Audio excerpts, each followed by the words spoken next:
Selamat sore Tribuners, kembali ada Mufti Fauzia kembali hadir menemani Anda di Tribun Travel Update edisi hari Kamis 27 Januari 2022.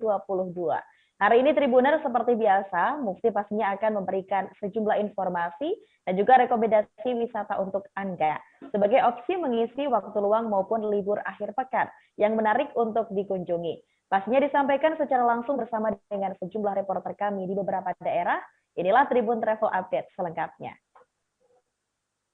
Tribuners, kita akan mengintip pesona Pulau Belitung, Provinsi Bangka Belitung yang seakan tak ada habisnya. Kali ini ada surga tersembunyi di timur Pulau Belitung, tepatnya di Desa Baru Penyu, Kecamatan Gantung, Kabupaten Belitung Timur. Namanya adalah Pulau Sentuang.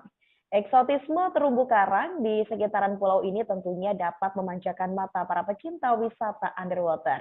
Pastinya lokasi ini, Tribuners, juga cocok disambangi sebagai salah satu rekomendasi destinasi wisata untuk Anda bersama dengan keluarga. Informasi mengenai keindahan tempat ini akan dikabarkan oleh rekan kami, Adelina Nurmalitasari dari Pos Belitung. Halo, selamat sore rekan Adel. Selamat sore rekan Mufti. Baik, rekan Adel, bisa Anda informasikan terkait dengan daya tarik utama dari Pulau Sentuang ini seperti apa? Baik rekan Mufti dan Tribuners, bisa saya informasikan bahwa terkenal dengan julukan Negeri Laskar Pelangi, ada banyak objek wisata yang bisa dikunjungi di Pulau Belitung. Satu di antaranya adalah Pulau Sentuang. Pulau ini memiliki daya tarik di darat maupun di bawah lautnya. Pulau Sentuang ini memiliki semenanjung atau daratan berpasir putih yang memanjang ke arah lautan, yang terlihat jelas saat laut sedang surut, sehingga wisatawan bisa berfoto di tengah-tengah daratan yang nampak dikelilingi birunya lautan. Selain itu, Pulau Sentuang ini juga memiliki keindahan alam bawah laut. Terumbu karang dan beragam biota laut dapat disaksikan. Dari bibir pantainya saja, wisatawan bisa snorkeling atau diving sambil berenang bersama ikan-ikan. Penghobi memancing juga dapat mengeksplor sekitaran pulau ini, karena banyak sekali jenis ikan seperti ikan trevally dan ikan Napoleon yang hidup di perairan sekitar Pulau Sentuang. Baik, Adel. Lalu terkait dengan keindahan tadi yang sudah ditawarkan, begitu bagaimana untuk akses menuju ke Pulau Sentuang sendiri, Adel? Ya, untuk menuju ke Pulau Sentuang ini, wisatawan harus menempuh perjalanan darat sejauh 39 km dari Manggar, ibu kota Belitung Timur, menuju dermaga Gusong Cine di Desa Batu Penyu, Kecamatan Gantung. Perjalanan ini memerlukan waktu sekitar 1 jam. Kemudian wisatawan dapat menyeberang menggunakan speedboat atau perahu tradisional dengan waktu tempuh sekitar 45 menit, Mufti. Baik, mungkin bisa Anda gambarkan bagaimana jika Tribuners ingin menyambangi pulau ini. Bagaimana untuk akses cara berkunjung Tribuners menuju ke Pulau Sentuang? Iya, bisa saya sampaikan bahwa memang untuk lebih memudahkan travelers atau Tribuners yang ingin berlibur di Pulau Sentuang ini, disarankan untuk menggunakan tur operator lokal yang ada. Karena nanti akan disediakan beragam fasilitas, mulai dari kapal serta fasilitas penunjang lainnya, seperti life jacket dan perlengkapan snorkeling, juga paket makan siang, juga fasilitas dokumentasi underwater. Nah, biasanya untuk open trip hopping island di Pulau Sentuang ini dan beberapa pulau lainnya di sekitar memerlukan biaya sekitar Rp400.000 per orangnya. Demikian, Mufti. Baik, terima kasih rekan Adel atas informasi Anda. Selamat bertugas kembali rekan Adel. Tribuners, informasi selanjutnya datang dari Pulau Bali. Tak heran Tribuners jika Bali ini terkenal akan pariwisata pantainya saja, namun di sini juga ada tersimpan kekayaan alam lainnya seperti air terjun. Salah satu air terjun di Bali yang terkenal yakni di daerah Gianyar adalah air terjun Tegenungan. Keberadaan air terjun Tegenungan saat ini semakin populer sebagai tempat rekreasi dan juga tujuan tur di Pulau Dewata Bali. Dengan tinggi 15 meter, pengunjung akan menyaksikan betapa megahnya air terjun ini dari bawah.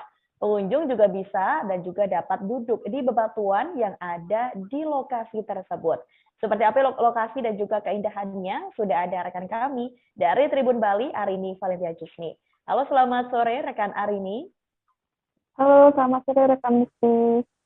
Baik, rekan Arini. Dari keindahan yang ditawarkan di air terjun ini. Bisakah Anda informasikan terkait dengan lokasinya hari ini? Oke, untuk lokasi air terjun Tegendungan ini berada di Desa Kemenul, Kabupaten Gianyar, Bali ya. Untuk mengakses air terjun ini kiranya dari arah Bandara Ngurah Rai membutuhkan waktu sekitar 1 jam. Dan untuk dari arah Kota Denpasar membutuhkan waktu sekitar 40 menit. Seperti itu, Mufti. Baik, lalu untuk harga tiket untuk bisa menikmati pemandangan yang ada di sana, berapa dan aksesnya seperti apa menuju ke sana hari ini? Oke, untuk HTM-nya dibanderol sekitar 20.000 untuk wisatawan domestik maupun wisatawan mancanegara. Dan untuk aksesnya sendiri sudah bagus karena memang ini terletak di salah satu kabupaten Gianyar yang merupakan tempat wisata juga di Bali, sehingga akses dan fasilitas semuanya lengkap. Pengunjung bisa menuruni sekitar 300 anak tangga. Namun juga sebenarnya pengunjung juga bisa memilih untuk melewati salah satu beach club atau day club juga dengan view air terjun Tegendungan. Di sana pengunjung bisa langsung melewati sebuah lift seperti itu, lebih mudah jadinya. Baik, terima kasih rekan Arini atas informasi dan juga laporan Anda. Kami tunggu informasi Anda selanjutnya dan selamat bertugas kembali rekan Arini. Tribuners, kali ini Mufti ingin mengajak Tribuners menjajal menu Imlek bernama teripang yang sudah dikenal sebagai makanan kekaisaran. Jika merayakan Imlek, ini belum lengkap rasanya jika tidak menyantap haisom atau teripang. Haisom atau teripang ini adalah makanan laut yang berbentuk panjang, berbadan bulat seperti lintah raksasa. Harganya yang mahal membuat menu ini begitu spesial. Bagi Anda yang pertama kali melihatnya pasti merasa bertanya-tanya, bagaimana cara untuk menikmatinya karena bentuknya yang kenyal seperti kulit. Untuk informasi lengkapnya ada rekan kami dari Tribun Jabar, Putri Puspita, yang akan memberikan informasi untuk Anda. Halo, selamat sore rekan Putri. Ya, halo, selamat sore Mufti. Baik, rekan Putri, dari informasi yang Anda dapatkan, bagaimana cara mengolah haisom di rumah ini? Ya, baik Mufti. Jadi cara proses pembuatan haisom ini memang ternyata cukup mudah dilakukan di rumah. Ya, Tribuners bisa menyiapkan bahan-bahannya seperti brokoli, saus tiram, garam, gula, dan juga kaldu ayam. Dan yang perlu diperhatikan supaya rasanya tetap gurih adalah kaldu ayamnya ini perlu direbus selama 10 jam. Begitu Mufti. Baik, lalu mungkin banyak Tribuners juga Putri yang belum mengetahui rasa dari teripang atau haisom ini. Bagaimana rasanya Putri? Ya, rasa dari haisom ini memang sedikit unik ya, karena sangat berbeda dengan makanan yang jenis lainnya. Rasanya itu gurih dan juga memang sedikit kenyal, tetapi memang seperti kikil tapi lebih padat gitu Mufti. Baik, lalu jika ingin mencicipi ataupun menjajal menu haisom atau teripang ini, di mana Tribuners bisa mencobanya Putri? Ya, buat Tribuners yang sedang liburan ke Bandung atau mau liburan ke Bandung, kalian bisa datang aja ke The Restaurant, tepatnya di The Trans Luxury Hotel, di lantai 3. Kalian bisa datang ke sana pada tanggal 30 dan 31 Januari tahun ini, di saat malam Imlek. Jadi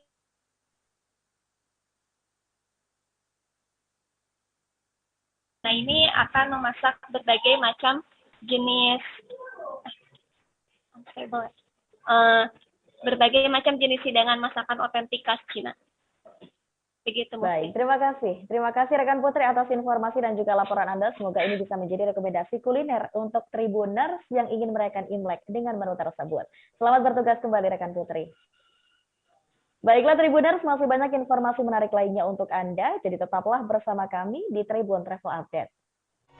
Berawal dari bagian barat Indonesia, kami datang sebagai sahabat, membawa beragam kisah dari sudut pandang setiap daerah untuk menjadi mata lokal menjangkau Indonesia. Oke, apa kabar Bang Aris di sini untuk strateginya? Kalau saya sendiri di Jumip 37 ini yang semalam baru mulai, apa yang dirasakan saya udah Kapernita? Sebenarnya aku nggak ngerasa itu penangkapan atau penggerbegan atau apapun itu. Karena gini loh, posisinya aku kriteria. Jadi kita mengenal disebut dengan stroke yang tidak berdarah dengan stroke yang berdarah. Stroke yang tidak berdarah itu biasanya ditandai dengan adanya penyumbatan. Kalau itu terjadi di sini mungkin pikirnya tidak ke situ kali ya, tapi kalau di Korea atau di Kamboja itu ada beberapa paper yang saya itu mas, ya, dulunya tukang koran. Oh gitu ya. Tukang koran. Ya, saya baca itu Pak. Tuh kan pernah baca kan? Ya. Jadi kalau saya jadi pangdam itu udah bersyukur banget. Si anak ini dijadikan sebagai tersangka begitu.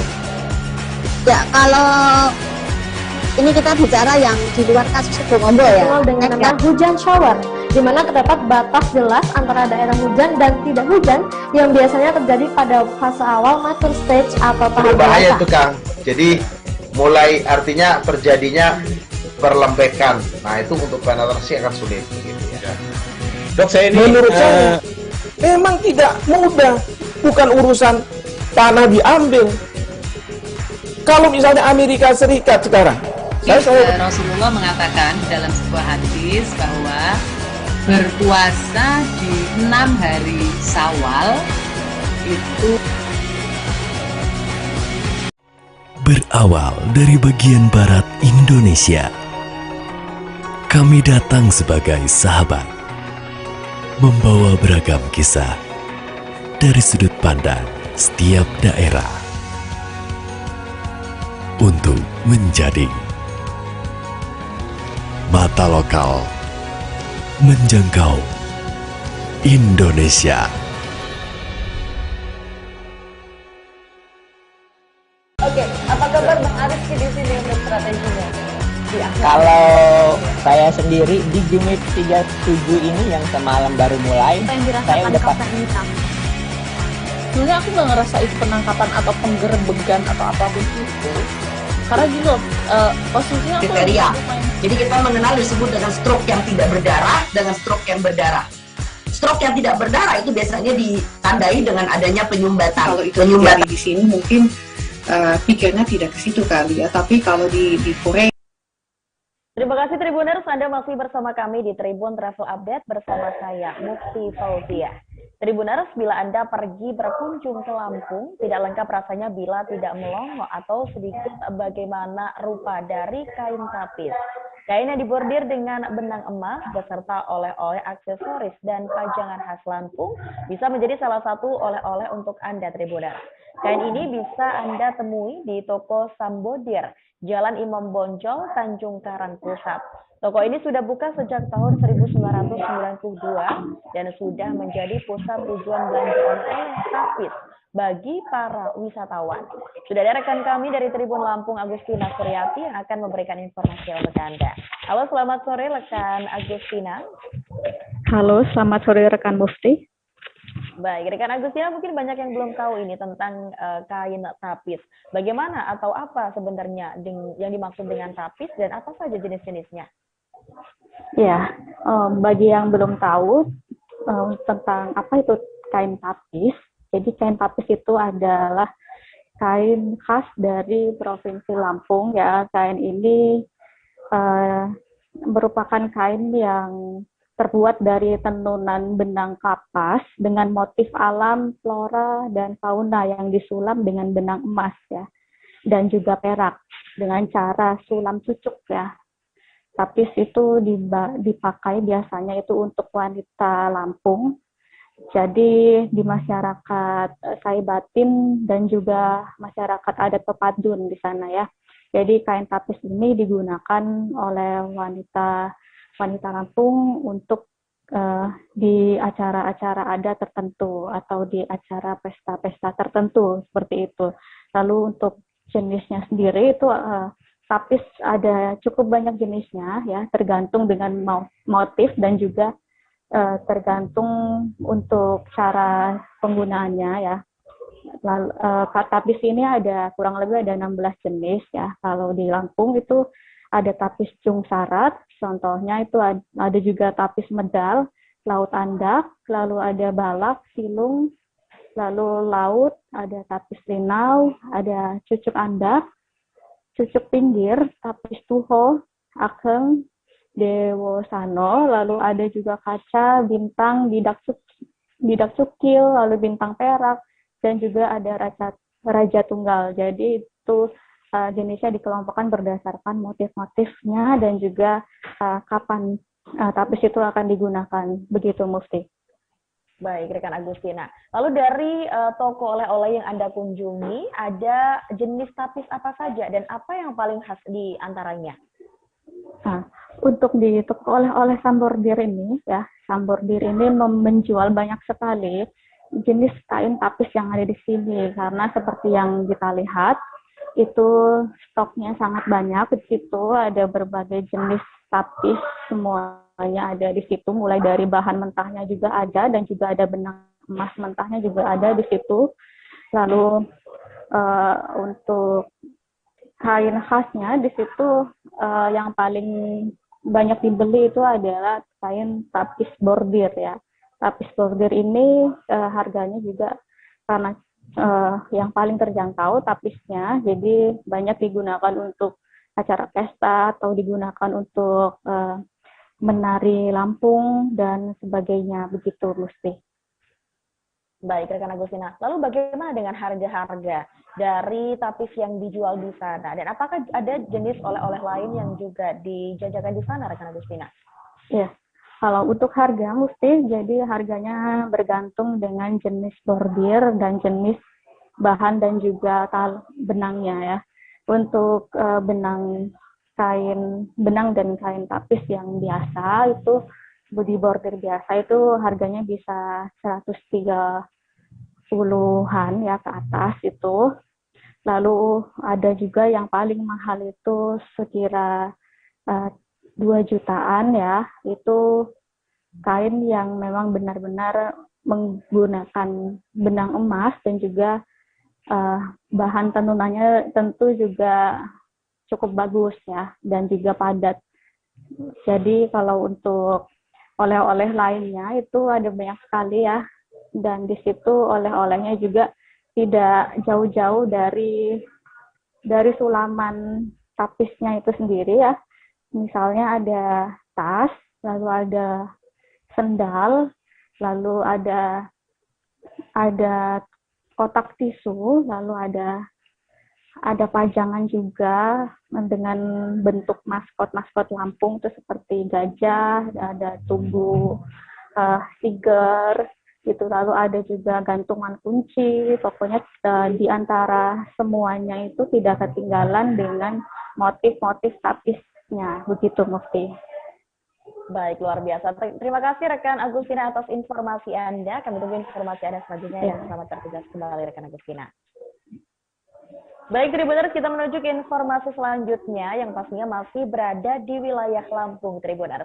Kali ini Mufti akan mengajak Tribuners untuk mengintip pameran kontemporer kejayaan Remah Lampung. Diketahui bahwa lada merupakan hasil rempah dari Lampung yang sangat terkenal. Adanya hal itu, akhirnya Museum Lampung mengadakan pameran temporer dengan tema kejayaan rempah Lampung dalam bingkai budaya. Seperti apa berjalannya pameran ini, sudah ada rekan kami Reski Martarega dari Tribun Lampung. Halo, selamat sore rekan Reski. Oke, selamat sore rekan Mufti. Baik, rekan Reski, bisa Anda ceritakan seperti apa pameran kontemporer ini dan mengapa mengambil tema kejayaan rempah Lampung? Oke, terima kasih rekan Mufti. Bahwasannya pameran temporer merupakan pameran bertema khusus yang diselenggarakan oleh Museum Lampung. Tujuannya agar pengetahuan masyarakat Lampung tentunya bisa lebih luas kembali. Adapun tema yang diambil yaitu kejayaan rempah Lampung dalam bingkai budaya. Mengapa hal tersebut diambil? Karena saat ini rempah sangat melimpah dan sangat booming, yang bisa dikatakan sebagai mana sedang naik-naiknya.